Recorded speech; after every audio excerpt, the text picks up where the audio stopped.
संपदा the resource channel में आपका हार्दिक स्वागत है। प्राचीन इतिहास पर चर्चा करते हुए हम लोग इस समय प्री हिस्टोरिक जो हमारा पूरा ऐतिहासिक काल है उस कालखंड की चर्चा करेंगे। भारत में मनुष्य के रहने और बसने के जो प्रमाण हैं वो पूरा काल से मिलते हैं, प्री हिस्टोरिक पीरियड से ही मिलने प्राप्त हो जाते हैं। प्री हिस्टोरिक इसे इसलिए कहा गया है कि उस समय के कोई लिखित प्रमाण नहीं मिलते हैं। यद्यपि बहुत सारे उनके द्वारा उपयोग किए हुए और उनके रहने के बहुत सारे पुरावशेष और साक्ष्य देश के विभिन्न भागों में मिलते हैं, जिससे उनके इतिहास को निर्मित करने का प्रयास किया जाता रहा है। इन पुरावशेषों में पत्थर के औजार, मिट्टी के बर्तन, कलाकृतियाँ और धातुओं के औजार आदि मिले हैं, जिससे उस समय के लोग प्रयोग करते थे। पुरातत्व खोज के जो विकास की प्रक्रिया रही है उससे उस समय के लोगों के जीवन, सभ्यता और संस्कृति को जानने और समझने में बहुत मदद मिली है। भारत में प्रागैतिहासिक काल को 3 हिस्सों में बांटा गया है। एक तो पैलियोलिथिक एज यानी कि ओल्ड स्टोन एज अर्थात पूरा पाषाण काल, दूसरा मीजोलिथिक या मिडिल स्टोन एज, अगर हिंदी में कहें तो मध्य पाषाण काल, और तीसरा नियोलिथिक एज यानी कि न्यू स्टोन एज यानी नव पाषाण काल। यद्यपि ये भी कहना सही होगा कि पूरे भारतीय उपमहाद्वीप में सारे स्टेजेज एक साथ की अवधि में नहीं रहे हैं। कहीं लोग प्री हिस्टोरिक एज में थे, लेकिन बहुत सारे इलाकों में लोग मीजोलिथिक एज में आ गए थे। इसी तरह कहीं बहुत सारे लोग मीजोलिथिक एज में थे, लेकिन बहुत सारे लोग नियोलिथिक एज में के भी संसाधनों का उपयोग कर रहे थे। यानी कि मनुष्य के विकास की जो प्रक्रिया थी वह हर क्षेत्र में एक जैसी नहीं थी, भिन्न भिन्न थी। लेकिन मोटे मोटे तौर पर पैलियोलिथिक, मीजोलिथिक और नियोलिथिक ये प्रागैतिहासिक कालखंडों में इसे बांटा गया है। प्री हिस्टोरिक जो पीरियड की डेट लाइन के अनुसार जो व्याख्या की जाए, वैज्ञानिक व्याख्या की जाती है, इस वैज्ञानिक व्याख्या के जो आधार हैं वो एक तो रेडियो कार्बन टेक्निक होती है, जिसमें पुरावशेषों के अंदर जो कार्बनिक पदार्थ होते हैं उन कार्बनिक पदार्थों में समय के साथ साथ उसमें क्षय होने लगता है, यानी लॉस होता है। उस लॉस को, उसमें जो होने वाला क्षय की जो प्रक्रिया है उसको नाप करके और रेडियो कार्बन विधि इसको कहा जाता है, तो उसकी उम्र की जांच की जाती है और उसके बाद जो है उसकी डेट निर्धारित की जाती है। दूसरी जो डेटिंग होती है उसको डेन्योक्रोनोलॉजी कहते हैं, जिसमें कि पेड़ों का तना मान लीजिए इतना मोटा है तो उसको काट करके और उसके छल्ले देखे जाते हैं और उन छल्लों को गिन करके उसकी एज, उसकी उम्र का पता लगा लिया जाता है कि उसकी उम्र वास्तविक रूप में कितनी रही होगी। अब हम पैलियोलिथिक एज की बात करते हैं, यानी पूरा पाषाण काल की बात करते हैं, जो हमारे देश में उस समय चल रही थी। तो ये पूरा तत्ववेदाओं ने ये 10,000 BC से जो पूर्व का समय है, पूरा ऐतिहासिक काल को हमारे देश में 10,000 BC से पूर्व के समय को पूरा ऐतिहासिक काल कहा गया है। भारतीय उपमहाद्वीप के विभिन्न क्षेत्रों में, जैसा कि मैंने कहा कि व्यापक रूप से पूरा पाषाण काल यानी ओल्ड स्टोन एज के बहुत सारे स्थल प्राप्त हुए हैं। यह स्थल सामान्य रूप से नदियों, झीलों और जल स्रोतों के निकट है। मनुष्य के लिए जल और अत्यंत रहने की जगह के वहीं बनाते थे जहाँ पर कि जल स्रोत थे, जहाँ पीने और रहने की उपलब्धता जल की थी। बहुत सारे जो रॉक शेल्टर हैं, जो पत्थरों की गुफाएं हैं, ये उस देश के उस समय के रहने वाले मनुष्यों को देश के विभिन्न क्षेत्रों में प्राप्त हुए हैं।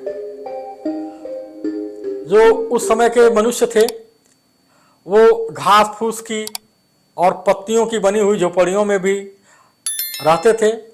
पत्थर की गुफाओं के बावजूद ये लोग घास फूस की झोपड़ियाँ भी बनाते थे। हालांकि ये रेयर रहा है, ये उस समय बहुत व्यापक रूप से नहीं था।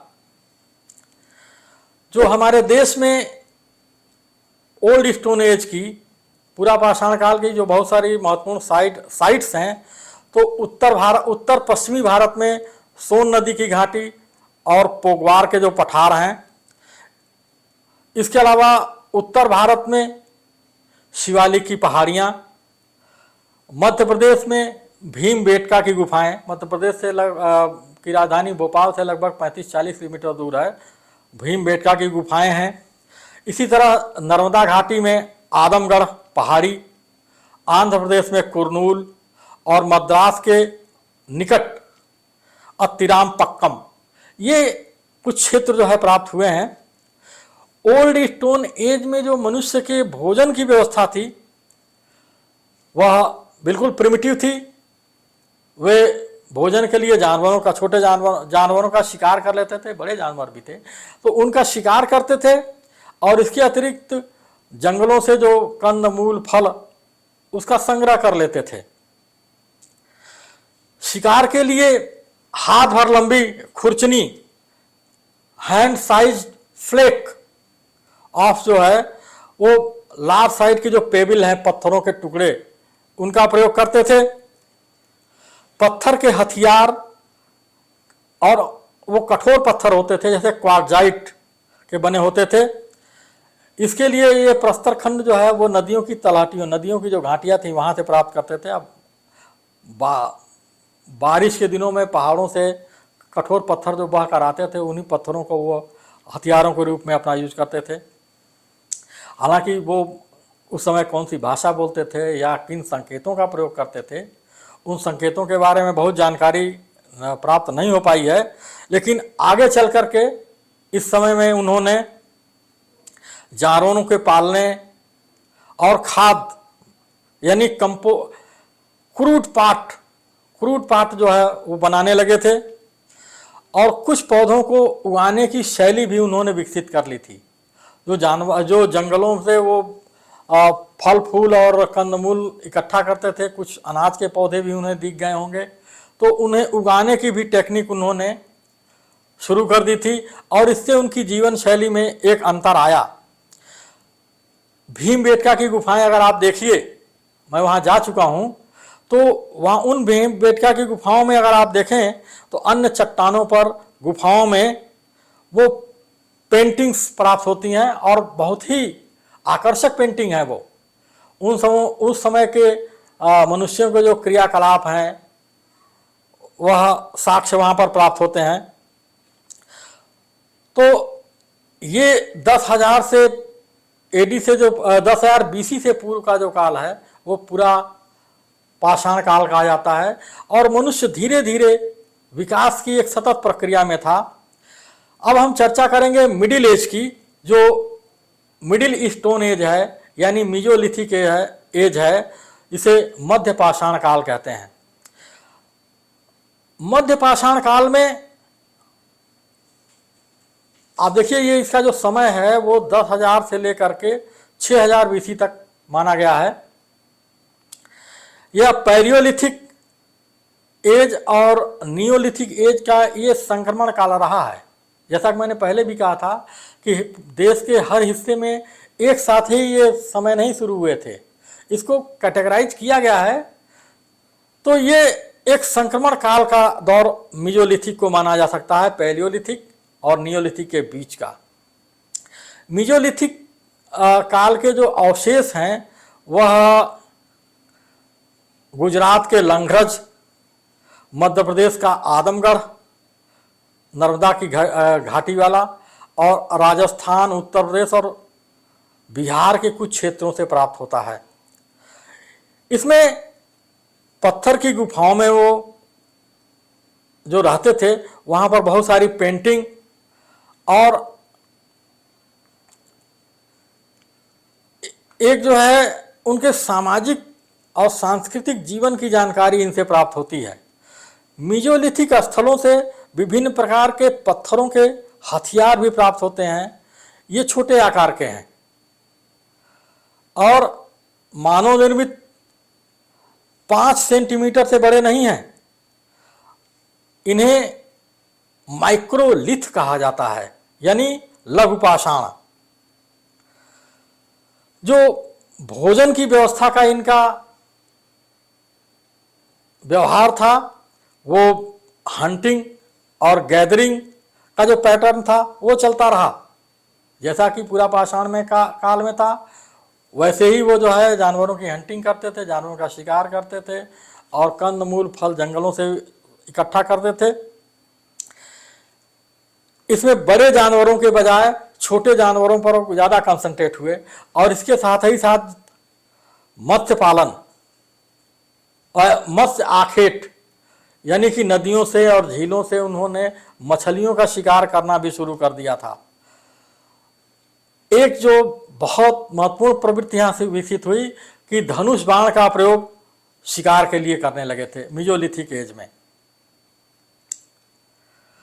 भीमबेटका की गुफाओं में भी धनुष बाण का चित्र दिखता है।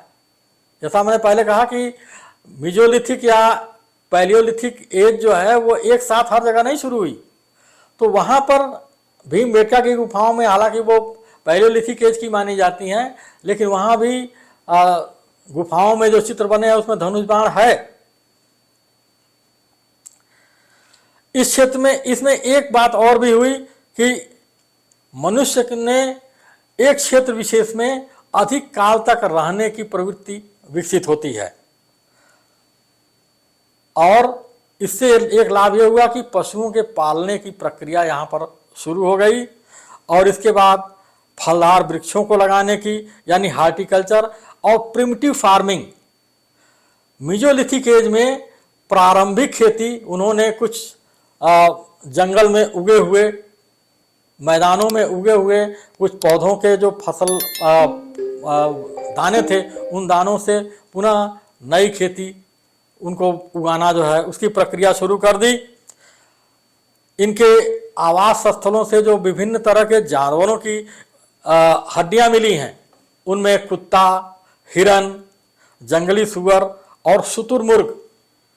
शुतुरमुर्ग हालांकि अब इस समय हमारे देश में नहीं पाया जाता, लेकिन उस समय शुतुरमुर्ग भी यहाँ पर उपलब्ध थे। जो मृतकों की कब्रें हैं उन कब्रों से माइक्रोलिथ यानी कि लघु पाषाण के जो अस्त्र थे वो भी प्राप्त हुए हैं और विभिन्न प्रकार की सीपियां भी प्राप्त हुई हैं जिन्हें वे अपने गहनों के रूप में यूज करते थे। तो इस तरह हम देखते हैं कि पूरा पाषाण काल और मीजोलिथिक एज, इसमें मनुष्य द्वारा जो है वह पत्थरों की गुफाओं से लेकर के और उसके बाद घास फूस की झोपड़ियाँ बनाने और आगे चल करके कृषि जानवरों के पालने, मीजोलिथिक एज में जानवरों के पालने और फलों के पौधे लगाने और अन्न के उगाने की प्रक्रिया भी शुरू होती है और इस तरह मानव सभ्यता का जो विकास है वह विकास आगे की प्रक्रिया की ओर बढ़ता है। आगे चल करके हम दूसरे एपिसोड में आपसे नियोलिथिक एज और उसमें जो विकसित सभ्यता है, इंडस वैली की सभ्यता है, उसकी भी चर्चा करेंगे। तो आप हमारे चैनल को लाइक, सब्सक्राइब और शेयर करें जिससे कि हम इतिहास के जो विभिन्न खंड हैं उन पर हम आपसे और भी डिटेल में चर्चा कर सकें और हम आपके लिए उसे और रोचक, प्रामाणिक और लाभ योग्य बनाने का प्रयास निरंतर करते रहें। आपका बहुत बहुत धन्यवाद।